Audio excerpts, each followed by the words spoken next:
Good morning, parents, and welcome to the second week of spring break.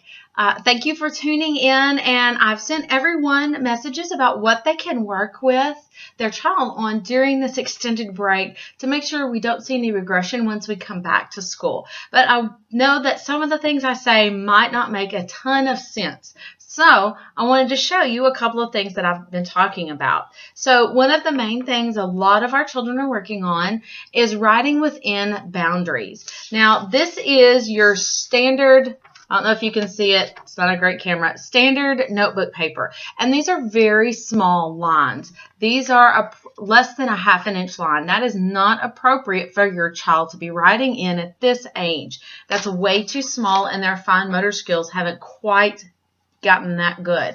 Now, the top of a piece of notebook paper, as you can see, has that blue line in this top. That is a more appropriate writing area. So one thing you can do is make an old-fashioned fan, and I'm just going to fold this down on that first notch, and then I have a great guide. And what you can do to help your child with their writing, especially if they already know how to write their name and some words, is that you can fold this whole sheet of paper and then just give them the piece that's folded to write their name on or something like that. And you can always take another sheet of paper and write whatever they need to write. Some of our students are copying sentences. Others are still learning to write their name. But you can always take another sheet of paper.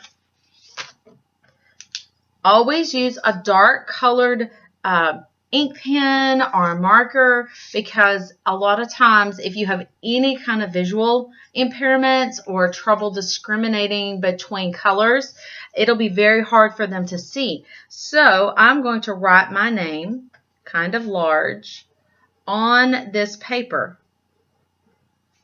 And I'm going to write my first and last name. I know some of you have very large last names, and that's okay. They can still practice. So I've written my name at the top of this paper, approximately the size that I want the kids to see. And so then I would just put my piece of folded paper underneath, and they have to write their name in only this space. And since all of the paper would be folded up, there wouldn't be any more space for them to write in. And they're going to have to keep their marks within that amount of space. This is going to help them with their sizing and learning how big their letters need to be. Another thing that I told many of you to work on were sorting skills. So today I'm going to show you something very simple. I know I told you could do it with laundry, things like that.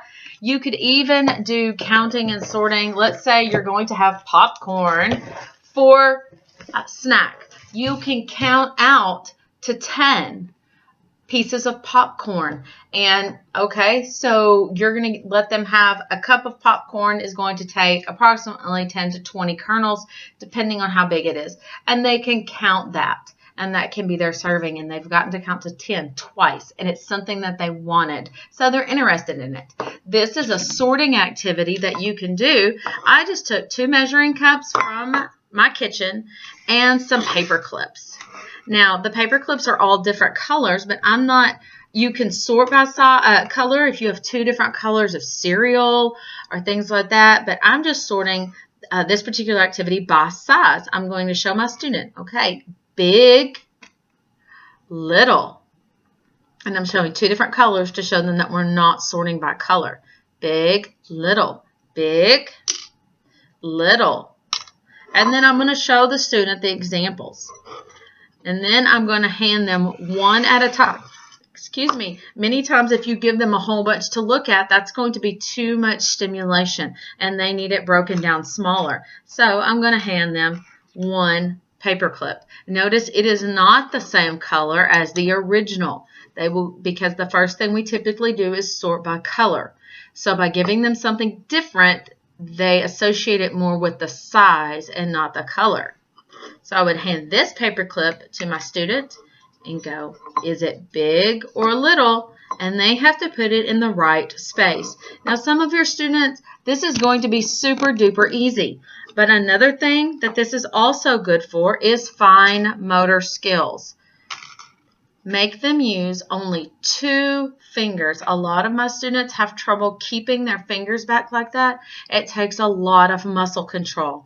And then they have to pick up only with 2 fingers at a time.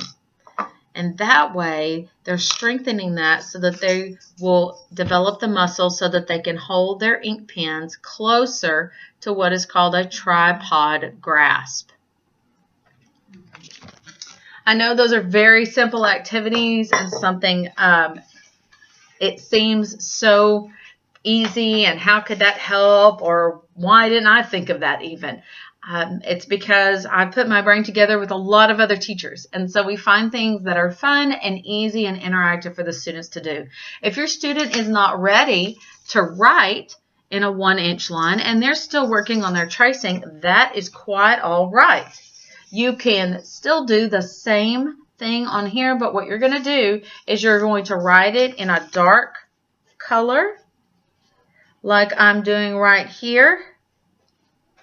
I wrote my first name on here in a dark black ink, and I'm going to let them go back over it with a color I can see through. So I'm not going to let them use a black or a brown, but we can use either crayons or we can use markers. I have a green and a pink one. You don't want to use yellow because it's so light, it's hard sometimes to see what they're actually writing. So I'm going to use the pink one right now.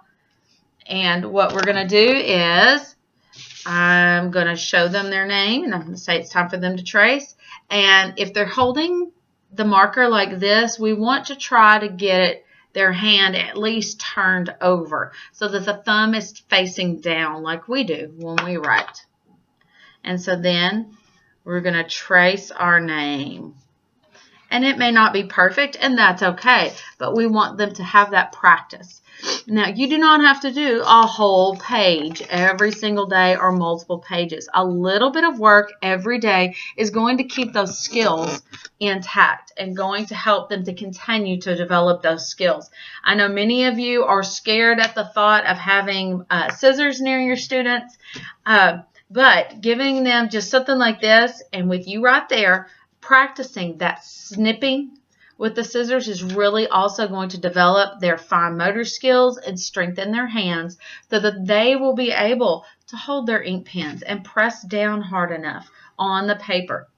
I'm going to try and put a lesson on here tomorrow, and I'll show you some of the ways that we have been counting and things that we do that the kids are very familiar with that can help with what's called one-to-one correspondence. One-to-one correspondence is understanding that each item only gets one count. Many kids can go 1, 2, 3, 4, 5, 6, 7, 8, 9, 10. But they're just saying words. They don't understand the concept that each of those numbers means something. So, one-to-one correspondence would be 1, 2, 3, 4, and so on. Because many kids, if they have it out here, will go 1, 2, 4, or they'll double tap something. 1, 2, 5. We don't want them to do that. We want them to develop that one-to-one correspondence. Once again, some of our students need what's called hand over hand. And what that's going to look like, I know I keep turning the camera away a lot, but this is my first video, so, is they can't do this. But we want to help develop that, but without hurting or injuring the children. So you may have to do what's called hand over hand. And you put your hand over theirs to help with the 1, 2. Sometimes you can tap on this side while the child's touching from the other side. And that helps them. But this is going to, sometimes we have to do it like this because they don't understand the concept of what we're asking, or they physically can't make that hand shape. I know that sounds silly, but some of our children have a very hard time controlling their fingers. This seems so silly and like something we should be able to do very easily. Try it with your students and see how well they're able to do it. See how well they can Act like a duck or a chicken. This would be a chicken or a bird. This would be more of a duck. See how hard it is or easy it is for your student to do those activities.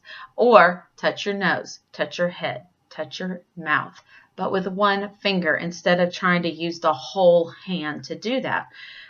That's going to help some more of those little skills that are huge in their development.